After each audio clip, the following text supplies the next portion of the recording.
So let's talk a little bit about the writing on the show. What was the setup of your writing staff, and was it a diverse group? How many did you have? I think we generally had 4 other writers beside us each year. And it took a while, a couple of seasons, to find writers who shared the same vision of the show that we shared. It was very tough finding writers, as it was finding actors. But we did. Half of them were from Canada, and half of them were American. No, actually, Del Shores, besides us, was the only American, and the other... by the 3rd season. The other 3. So there was 1, 2, 3, 6. We had 5. We started off the writers. first season with 3 American writers. The second season, we had mostly Canadian writers, in fact, 1 woman writer. And then by the 3rd season, we sort of settled in to the remainder of the rest of the show. So we had writers in both countries, and we had writers' rooms in Canada, in Toronto, and LA.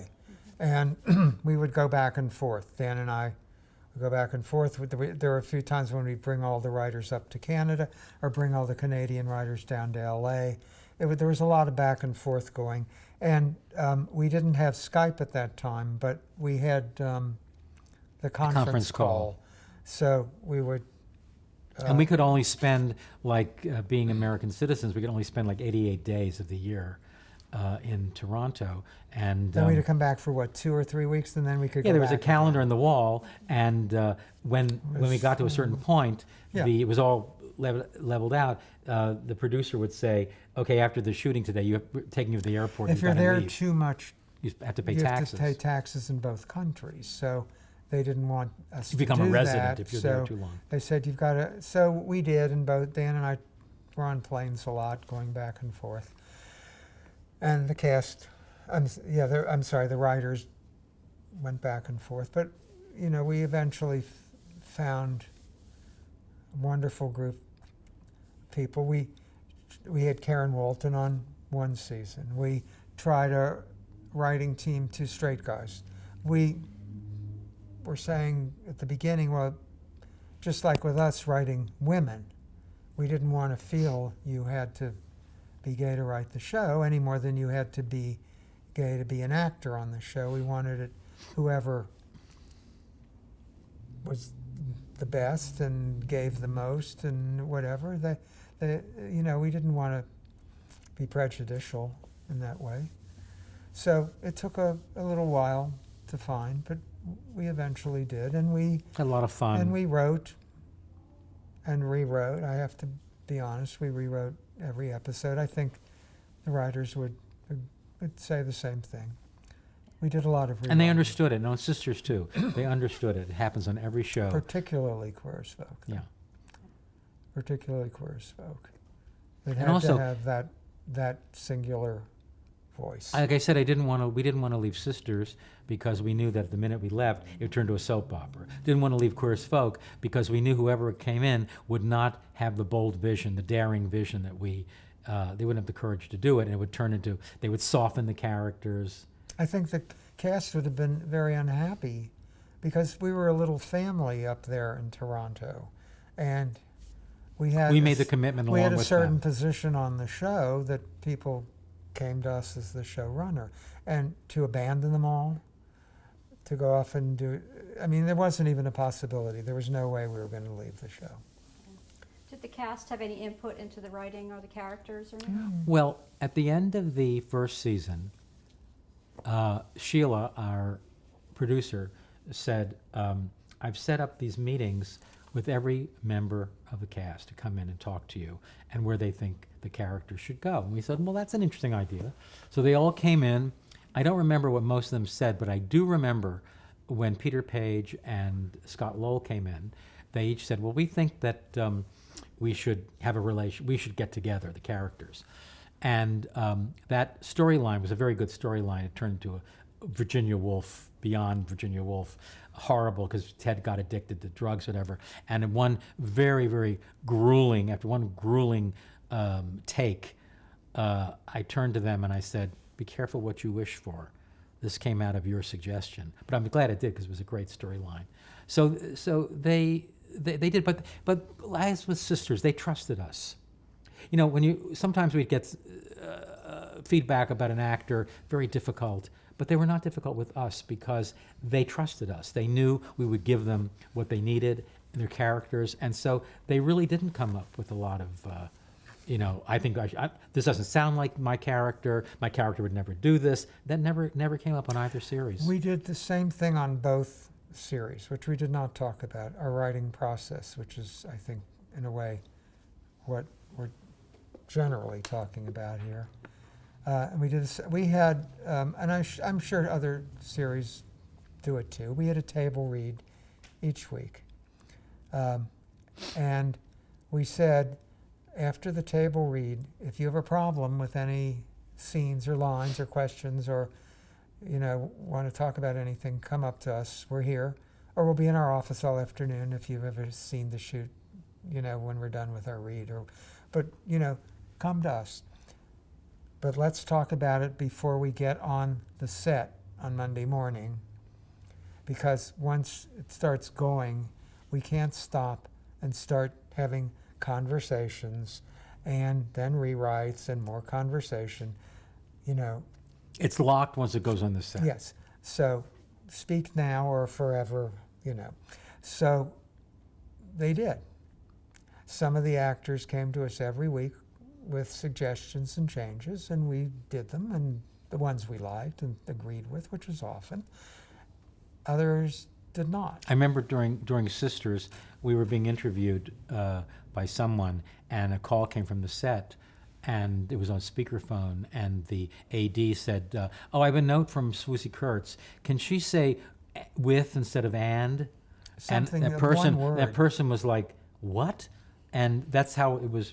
They knew. Well, we agreed not to change anything, but of course, once in a while, you need to change something. But you have with to have, staging, I need a line to get her over here. You that have, sort of but you thing. have to have a general rule that Right. we can't start having conversations and rewrites when you're shooting, or else we'll fall so far behind, and we'll start spending more money and going over time, and that's when the network would come around. If you start going over, that's when they notice you. But if you don't cause them any problems, then you pretty much can do what you want. So at the end of season 1, the character of Justin is a victim of a hate crime. Mm-hmm. So talk about developing that story and the aftermath of it. Well, that was Ron said in a previous interview. We always like to know where we're going, and I think pretty early on when we started writing and correct me if I'm wrong, pretty early on in the first season, we knew was the punch we wanted to end with, so to speak, at the end. So, and we knew we wanted to be at a prom. We knew we wanted the song "Save the Last Dance for Me," which unfortunately now in the streaming they've taken it out and substituted it. But I think it's on the DVD. Happened with a lot of our music, unfortunately. So we knew that's where we wanted to go. And that was very important to us because that really did vary from the British series. That was another example of Oh, they didn't get anywhere near that. I mean, I think in the British series, the Michael and Brian characters got together, became a couple at the end, and the Brian character and the Justin character had a relationship for a while, but then the Justin character ran off to London, or then he came back, but no, we had dropped the didn't, British by then, and with the approval of Russell Davies. And not that Russell didn't have any creative control, but we just wanted his blessing anyway. And he said, I remember he said to us once, he said, it's telling stories. It's like people around a fire. You tell a story, and you hope the next person will pick up that story. And when it's like the game of telephone, they will tell the story, but in their own way. And he said that's what should happen with Queer as Folk. It was very generous of him. He was. Do you have anything to say about that episode? Well, as Dan said, we knew that's where we were going. I think Justin was always, I think, in the back of my mind, Matthew Shepard. I carried a picture of Matthew Shepard in my wallet for many years after that happened, to remember that. It was so Traumatic, awful. horrible. And when we cast Randy, and he was blonde, and it was Matthew Shepard type from, I mean, I only had the one little photograph. I don't know what he really looked like, except for the one photograph in the newspaper. But our character was going to survive. We were going to rewrite the bashing story. That didn't happen in real life. We were going to, you know, rewrite the ending. History. At least on Queer's Folk, so that he survived. And so that was extremely important to us, to have him survive that. But the whole story was, as it went on through the years, was Brian and Justin. I think that was the centerpiece of the series. That unconventional love story. People objected to the age.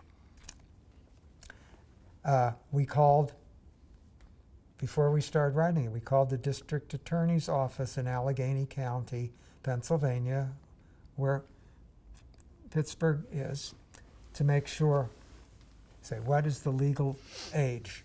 They said 16, so we made him 17, going on 18. Very soon on in the first season, he turned His 18th birthday. 18.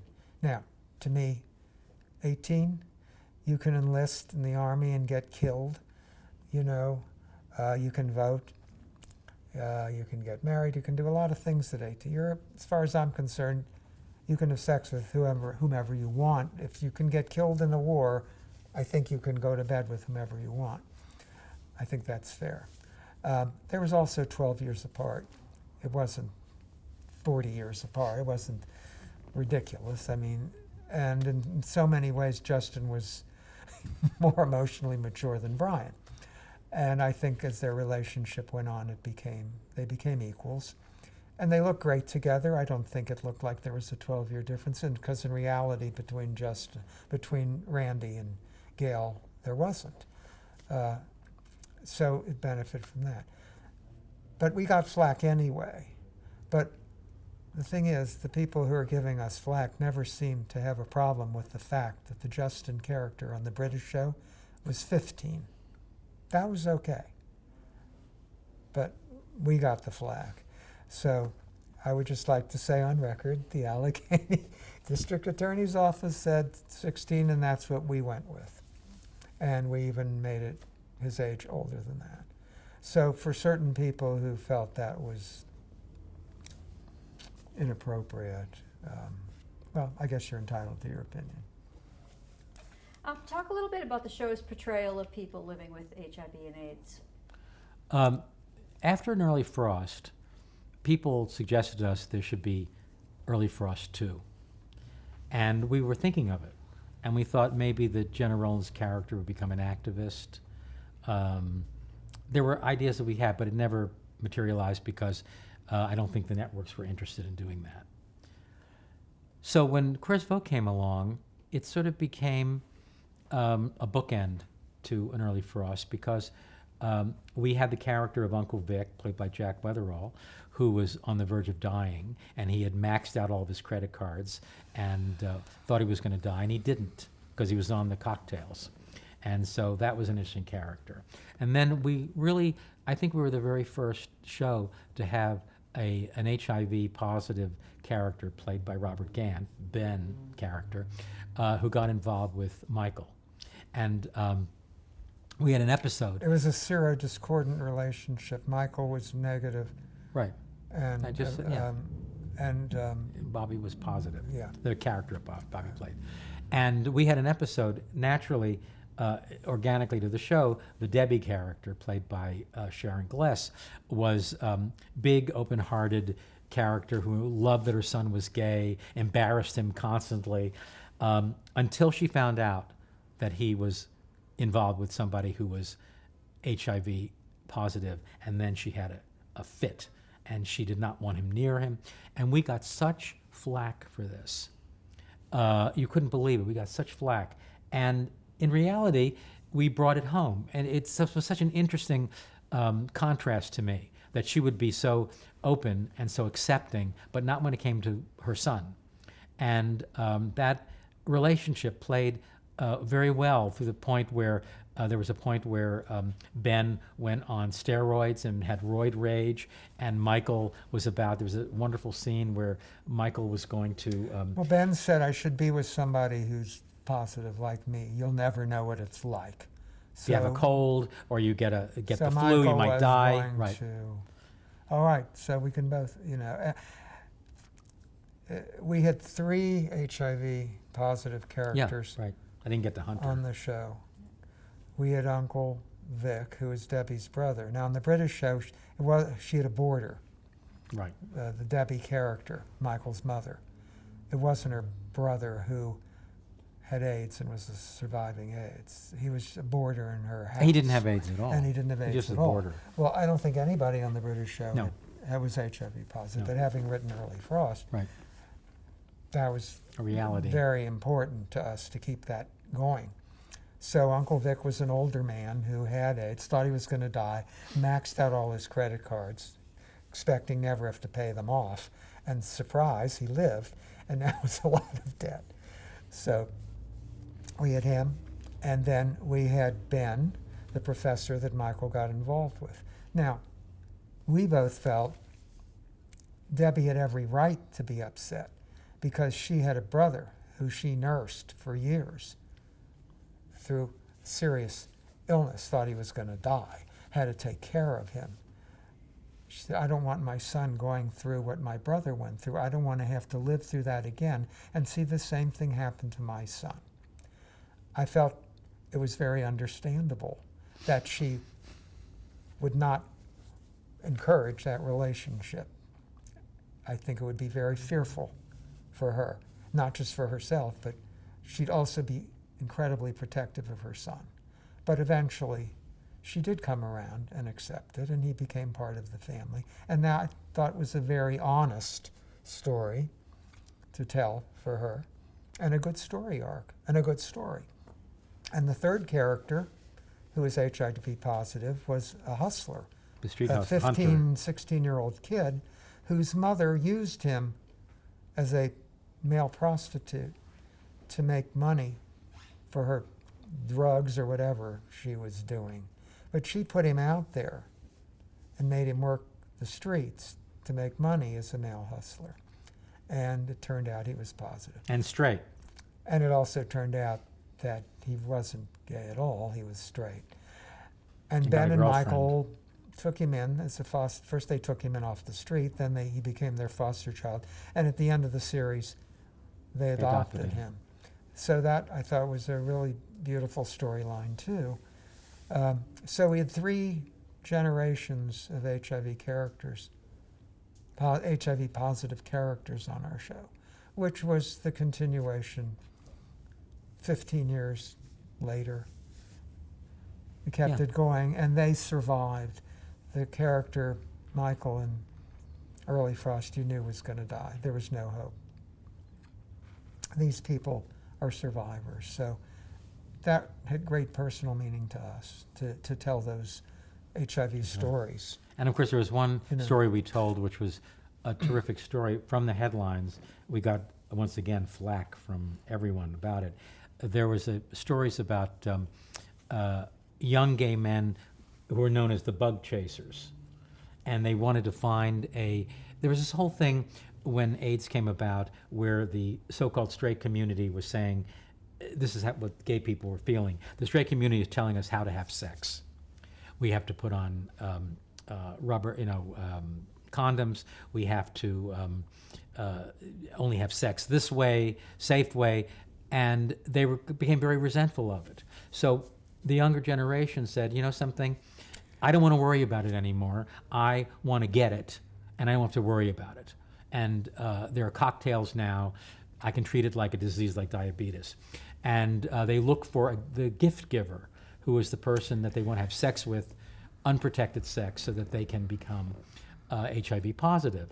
And Ben had we had a situation where Michael was ascending in his career with his Rage, the comic book character with Justin, and they were going to make a movie out of it. And Ben, who had written one novel and was a professor, wrote another novel that nobody wanted to do. So he felt very, very low and depressed, and perfect timing for someone to come into his life. And this young student who read the manuscript of his book, loved his book, and wanted to, Ben thought, have a relationship with him. He said, well, stops him and says, wait a minute, I think you got the wrong impression.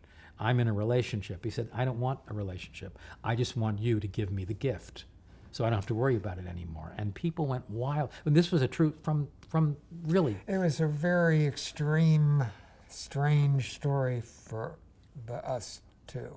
I mean, we could hardly believe what we were But it was a reading. terrific story, I thought. But we knew that was very weird.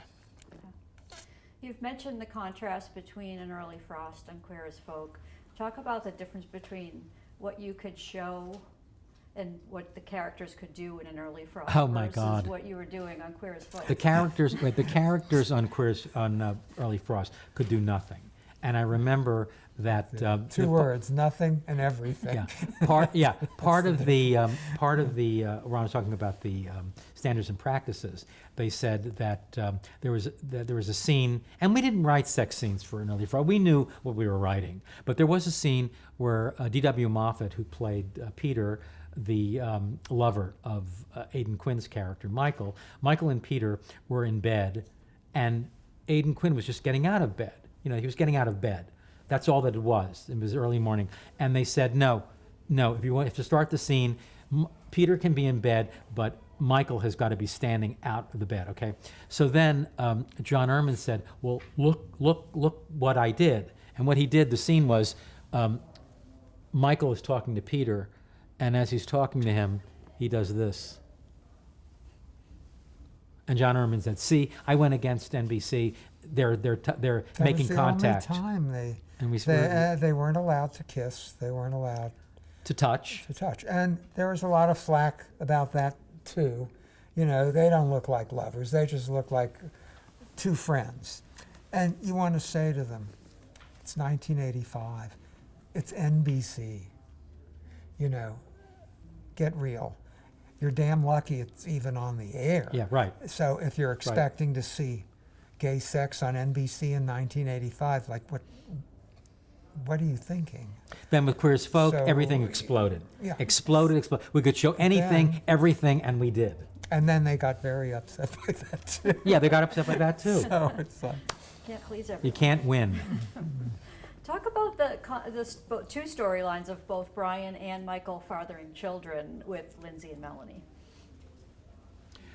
I think a very important storyline was our final season, where Michael and Brian, who were best friends their whole life, there's a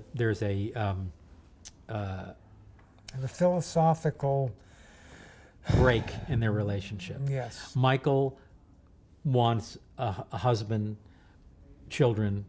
He has a Hunter as a foster child, and he and Melanie, they have their second child, Lindsay and Melanie, through Michael. And Brian wants to maintain being gay. It was sort of, I'm sorry to No, it's okay. interrupt, Go but ahead. it's sort of like assimilation versus isolation. Brian is going to stay in the gay community. That is who he is. That is how he identifies himself. That is his lifestyle, to use We that don't have a straight, expression. we're not straight. We don't have to live by the straight rules. And we don't have to win their approval. And he called Michael a Stepford fag, because they're trying to imitate straight life, and that's not who we are. And that created this huge gap between them. And in terms of raising children, Brian was happy to donate his sperm, but and he loved playing with Gus, his son. But he was never a father. He was never a father. He didn't want to be. Michael wanted to be. He came from a family where his father was an abusive drunk who beat him.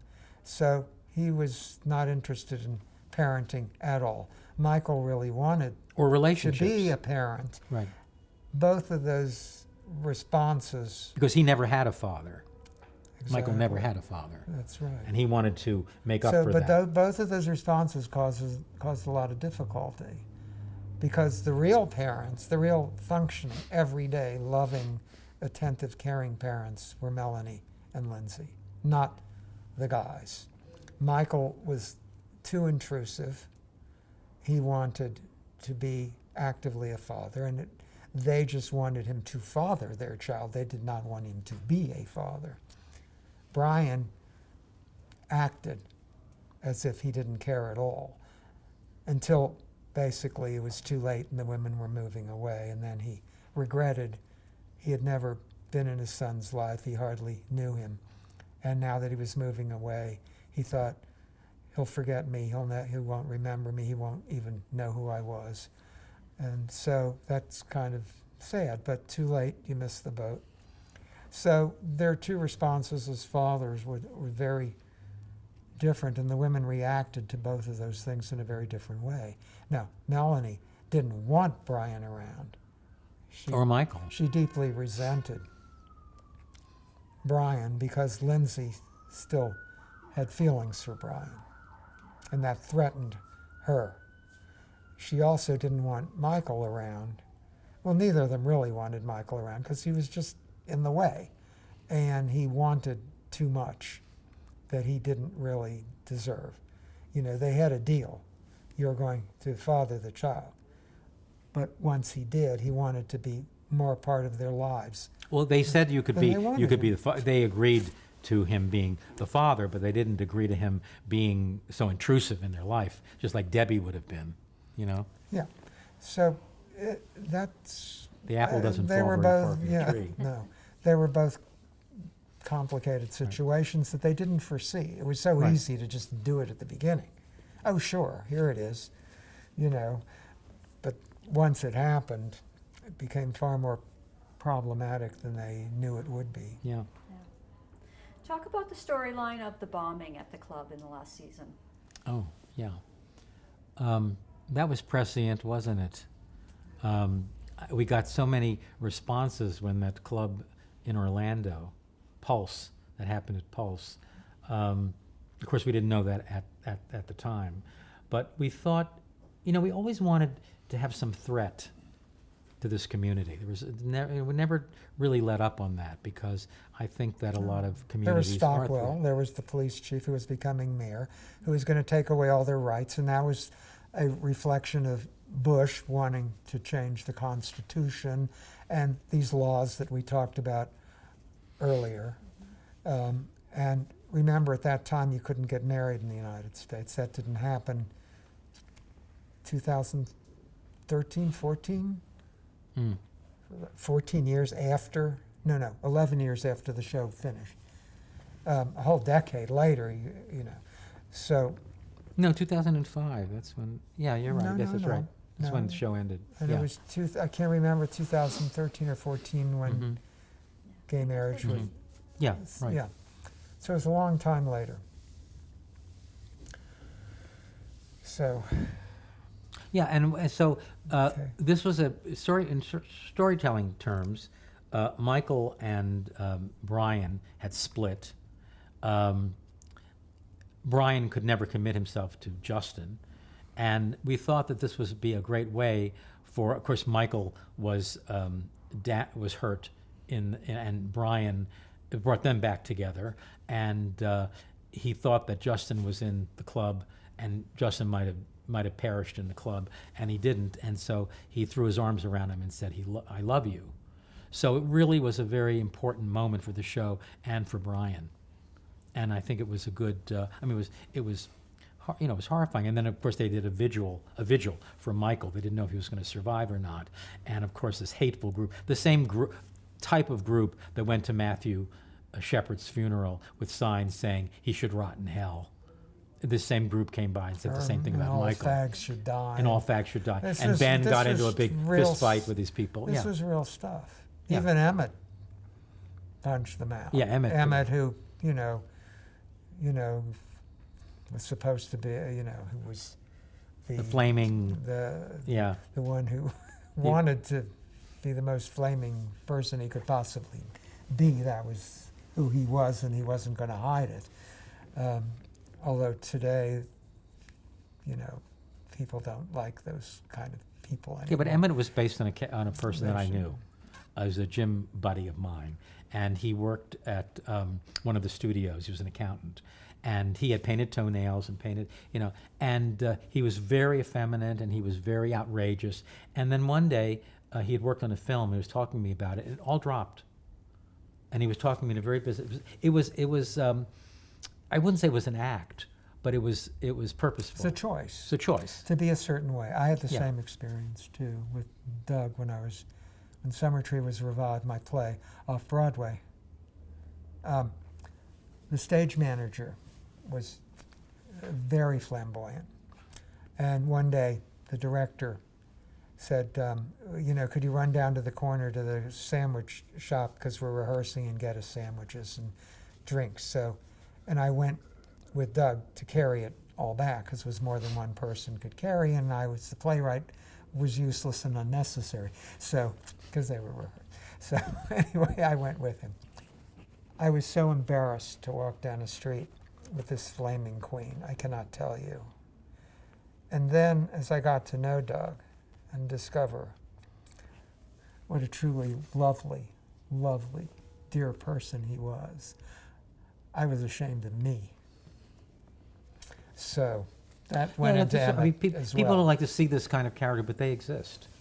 You know? And gay people now, you know, we won't, you know, it's the whole assimilationist movement, and apparently, you know, those men in the community who are more obvious, you know, they're not so embraced anymore. And I think to have your own brothers turn on you because you can't hide it the way Brian could hide it, because you have gay speech or gay mannerisms. Yeah, but there are all of a also sudden- shows now like Pose and RuPaul's Drag Race. And It's a others. show. I know, but I'm saying that people are far more used to this behavior now. So I don't know. anyway, I let's don't go know. on. Let's go on. Did I? No, no, So let's- you had off mentioned topic. that you knew by season 5 that should be the end. Mhm. Why Yes. did you feel that way? The American cast had been up there for 5 years. We learned our lesson from Sisters. We felt that we would just start to repeat ourselves, and we didn't want to do that. And we felt that for us, 5 years was enough. And as I said before, I'm sorry we did the last season of Sisters because I felt that was a real struggle, and 5 years was enough. It was time to go home. Yeah. It was tough living away like that, I think, for all of us. I mean, they lived up there full time. We went back and forth, and although we did a lot of work on the flights, it was very disconcerting. There was one Thanksgiving where I had to be here, and I think Ron was in Toronto for Thanksgiving. I don't know why he wasn't there, but they got on there's a 3-hour difference.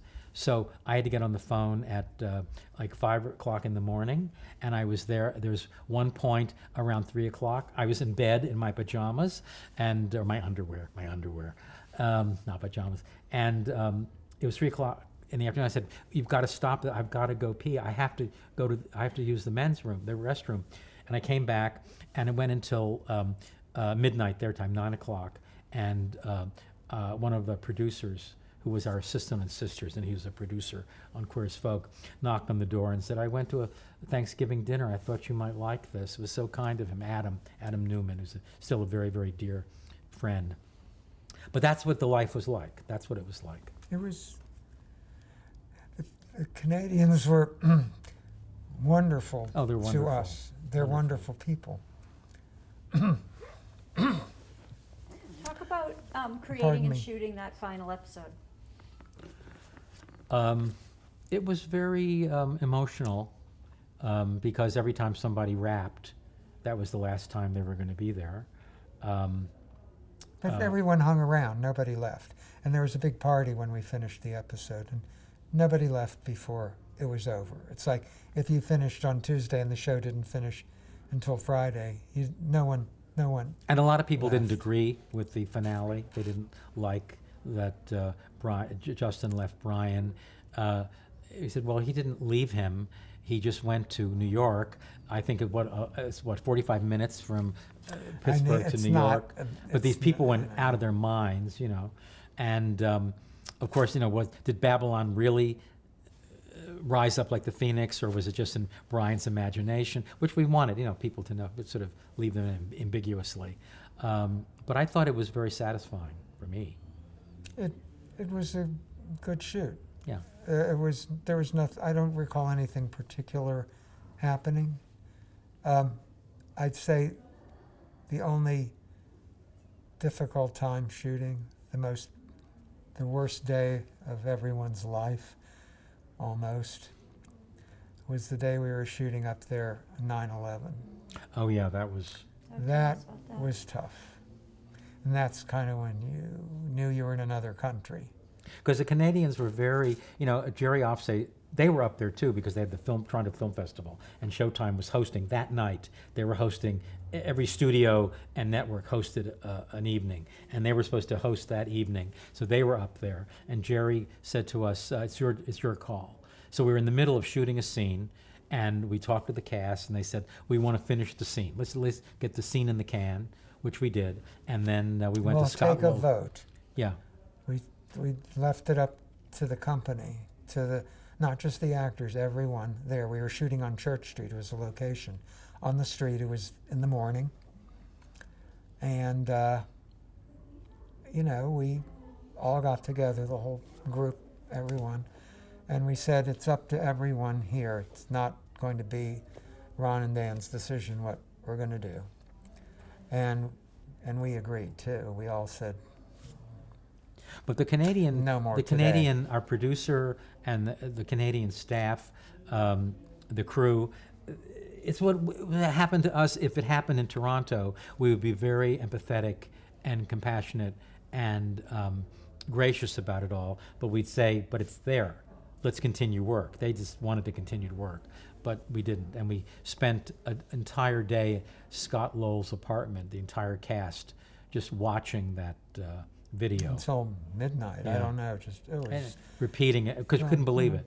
You just I have to Well, see it again. It was the same for everyone. Yeah, but I'm talking about us. But it was, I know, but it was weird being away. Yeah, That was the worst that's day. when we really wanted That to be was the here worst back day in the all States. 5 years. Yeah. That was the worst. Yeah. And the last episode, we had a party and it was the end. And as I said, they've all stayed together. And we see Scott, we see Sharon, see Gail. Gail's birthday And was last Bobby- week. Bobby And Bobby Gant. Gant. We see some of the cast. But they really bonded.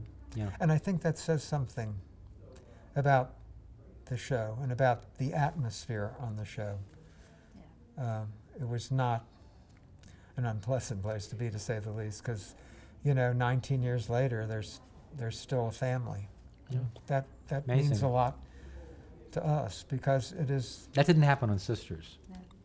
I mean, they love No. the four sisters. But we were here, and they had families. That's another Right. thing. They had kids. They had lives. They had other lives here. No one in our cast ever married. That one got divorced.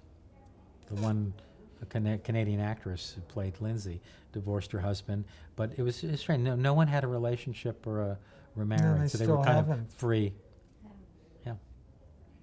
So you mentioned the reboot a little while ago. You are not involved with that at all? We know No. nothing about it. No. Okay, We And read it in the paper, and then that was the Yeah. end of it. I don't know anything. yeah. Were you to do one, how do you think it would be different than it was 15 years ago? Well, it would have to reflect young gay people today.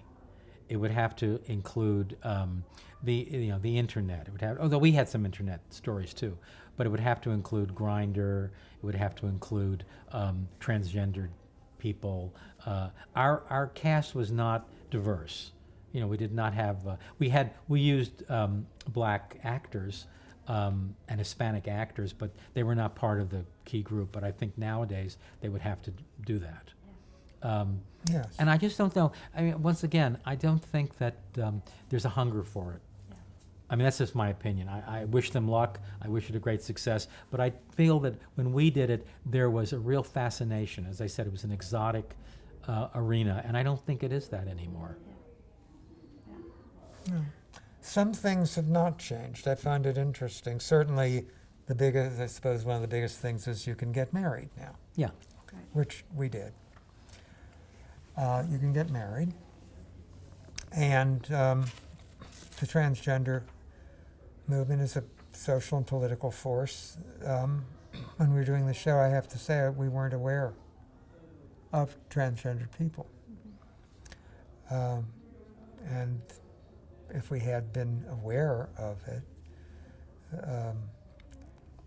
then of course those storylines would have been more part of the show. Well, it wasn't a movement. I'm sure there were No, people, it wasn't a but it wasn't a movement. big, you know. Yeah. Certainly not like it is now, or Black Lives Matter. Certainly shows back then, at least ours was one of the shows that was not diverse enough.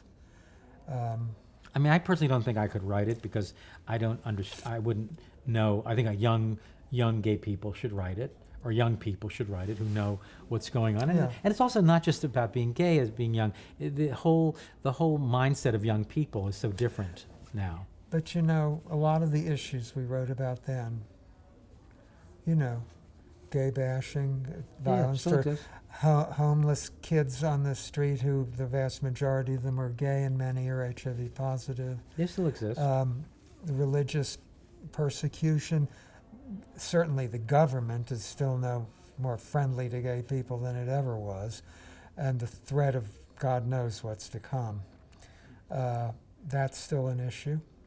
A lot of the issues Yeah. we were writing about then, they haven't gone away. And people remain the same. There's you know. still, people aren't having safe sex, there's still crystal meth, there's a lot of those things we wrote about. You know, just because you can get married doesn't solve everything. And so people might say on the one hand it's dated, but on the other hand, I'm not so No, sure. the show is not dated. We watched it, a lot of it this past season, and I was just amazed. It is not dated at all. It's amazing. Not So what what we do you- were writing Which is a about. testament to everybody on the show. What do you think is the legacy of Queer as Folk? I've said it then, and I'll say it now. I don't think there will ever be another Queer as Folk, even if there is another Queer as Folk.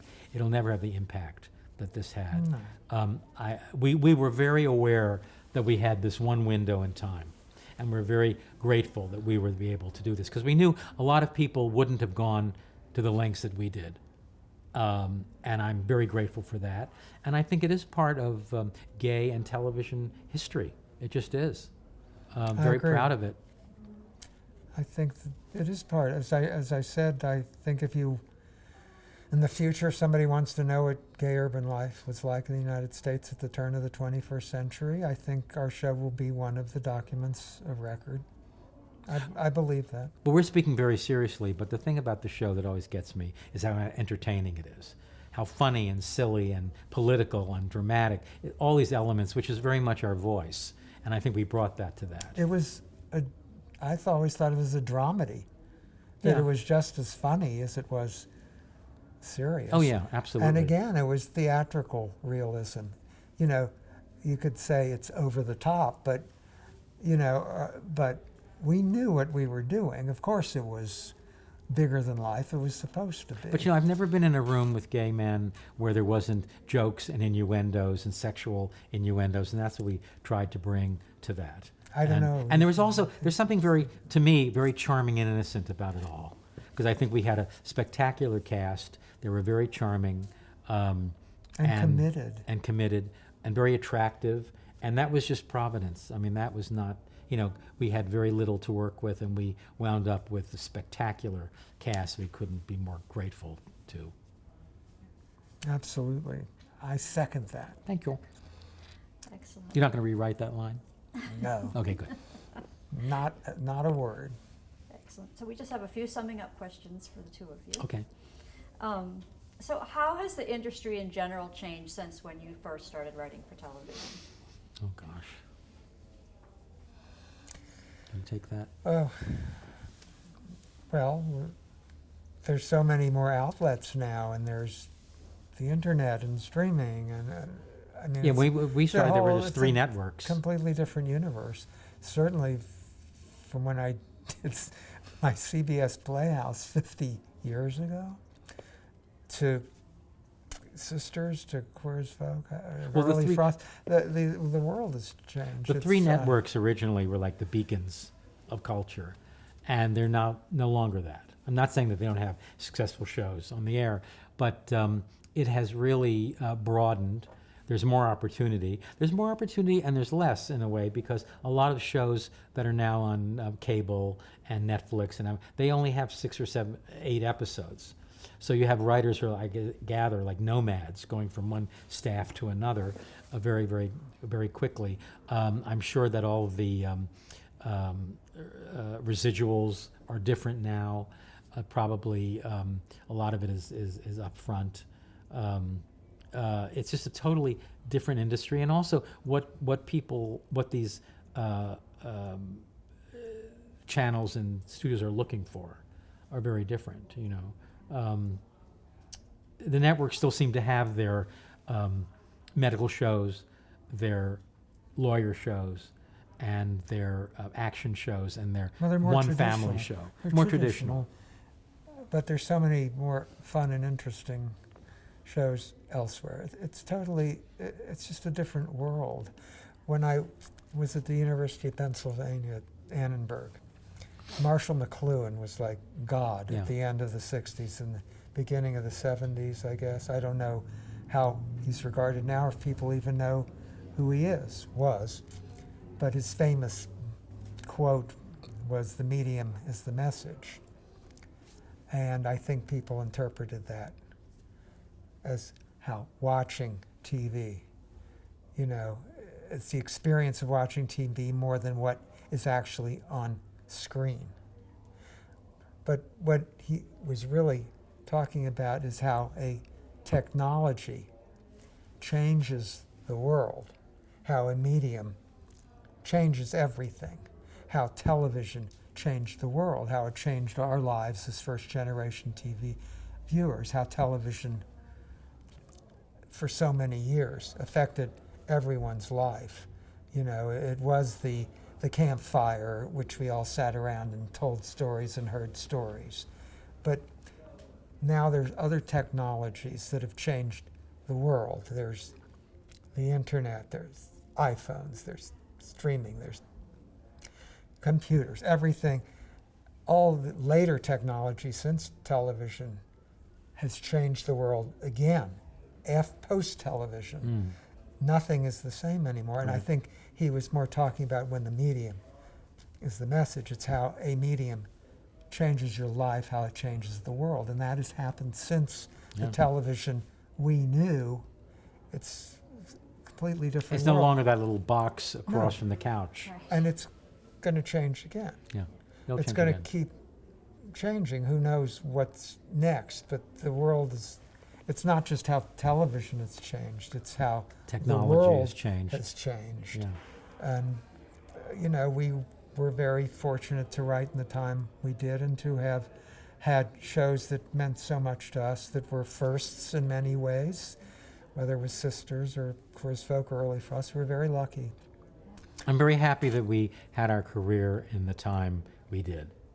And, Yes. yeah. So at the Television Academy, we've been conducting oral history interviews for over 20 years now. What do you think is the value of preserving these personal behind-the-scenes stories? Well, I have watched a lot of them on YouTube, even before we knew we were going to do this. And I must say, and I want to, as Ron says on record, how honored we are that you selected us to do this. I mean, this is so Truly amazing. honored. And Thank you. We can't thank you enough. Great. And in watching the YouTube excerpts, whenever somebody has passed away, I've always said, thank God we have them in the archives. Like, you know, Mary Tyler Moore is gone as an example, or when someone else passes away. And their history is there. And it's so important to to keep that history. You know, I've known many people in the theater where I've said, you know, you really need to write a book because your stories are wonderful. People need to know this, and they don't, and it's all lost. And I think that it's even more important than leaving behind a script or a whatever. You know, I think that to have this on record, that people can see that, and also see it come to life. There's something about somebody expressing themselves and talking about it rather than reading an interview. It's what they're doing now with Mueller. You know, they say that Mueller going on talking to Congress is different from reading the Mueller report, him relating it. And it's, when you see these wonderful talents, whether they be writers, actors, directors, telling the stories and how they feel, and I'm hoping people will feel the same if anyone would, you know, give us the time of day and watch this, they'd feel the same way. And you get a sense also that, oh, I want to see, I never saw, I want to see that film, or I'm going to go check out that series, or you know, I didn't realize, I love her, she's great, I'm going to go see, and it really is very exciting to me. Yeah, I agree with all of that. I think you need to know what your history was, to know who you are, to know where you came from, and what came before you. If you don't know your history, then it's like, well, who are you? You live in the present moment, but without history, that's very shallow sort of existence. But you know, what's right? great is, so yeah. you can discover everything, Right. all these fun things. I mean, it's a lot of fun. What's to see great this about stuff. it is that, going back to even tribal days, when the elders would impart their wisdom or their experience, and they would die off. Hopefully they would tell to somebody else, but it was never the same. Well, elders can die off, but they're there for us to see. And I think that's wonderful. I just think it's great. Oh, it's so good. You know, And one last question. Yeah. What's been the proudest professional moment working together? We have been extremely lucky. We have had 4 or 5 wonderful, amazing. I think that Early Frost, Sisters, working with Angela Lansbury, and Queer as Folk, of course. And also, after Queer as Folk, we went into the theater, and we had a musical, Betty Blue Eyes, which was produced by Cameron McIntosh, directed by Sir Richard Eyre. Quite heady company, and we had in the West End, and it was a spectacular smash. Unfortunately, it didn't come to New York, but you know, I remember sitting there saying, we are so lucky that we have experienced. Most people don't even have one, and we're very aware of how grateful winning we are. the Emmy and being able to thank the people whose lives made it possible for us. And the Academy for recognizing Yeah. an Early Frost, because a lot of people didn't. You know, they did. You know, there were a lot of awards.